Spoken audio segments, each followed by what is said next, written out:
la distillerie Montebello, donc, on est ici depuis 1930. Alain Marsol, le père de Grégory et Dominique, les actuels gérants, a repris en 1966 la distillerie. Depuis 1966, donc c'est les Marsol qui gèrent. Les Marsol sont une famille de distillateurs depuis 1895. Une des spécificités de Montebello, c'est que vous avez des vieillissements dans des conteneurs. C'est ça. Qu'est-ce que ça implique de vieillir dans un conteneur? Alors en fait, on prend un conteneur 20 pieds ou 40 pieds maritime classique de transport, on y place des étagères, on pose les fûts dedans et en fait on remplit de rhum blanc ou de rhum vieux selon les années pour faire aussi des finishes. On utilise à 90% des fûts de Bourbon.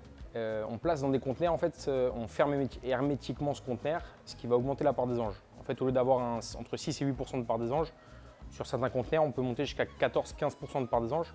Donc on accélère le vieillissement. La particularité, c'est qu'on ne met pas des fûts neufs dans ces conteneurs, on met des fûts assez usagés. Donc il y a peu d'échanges avec le bois quand c'est des vieux fûts.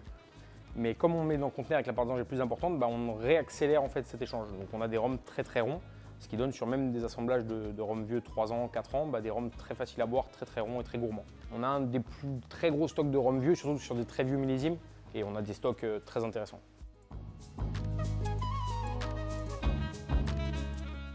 Et donc tous les ans, on soutire tous les fûts du conteneur, on les assemble dans un foudre et on re-remplit chaque fût en fait avec l'assemblage de tous ces fûts. C'est ça qu'on appelle le houillage. C'est ça. Ça évite une part des anges trop importante parce que donc on est à 15% quand les fûts sont pleins. Plus vous allez avoir d'air, plus vous allez avoir d'oxydation et donc de part des anges qui va encore augmenter. Donc pour limiter un peu ça, quand même, on réhouille tous les ans. Et à titre d'exemple, par exemple, sur 10 ans de vieillissement, sur un fût de 220 litres, au bout de 10 ans, il reste que 130 litres. Alors c'est imagé parce que tous les ans, on va le réhouiller, donc le fût reste plein.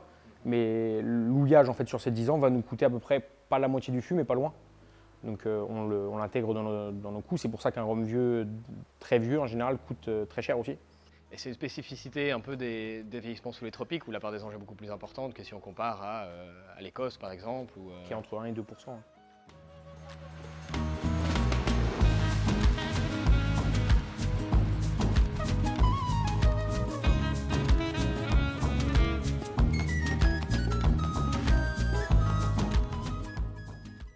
Dans un conteneur, il y a aussi une humidité qui est plus importante. Très importante. En fait, l'humidité et la chaleur est hyper importante.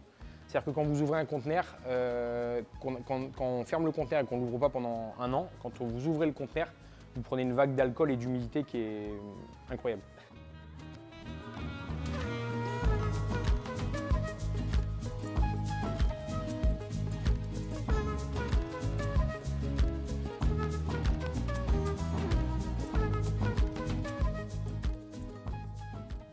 Les vieillissements dans les conteneurs, c'est l'histoire de Montebello. Aujourd'hui, le futur de Montebello, vers quoi vous vous tournez? Comment est-ce que vous innovez?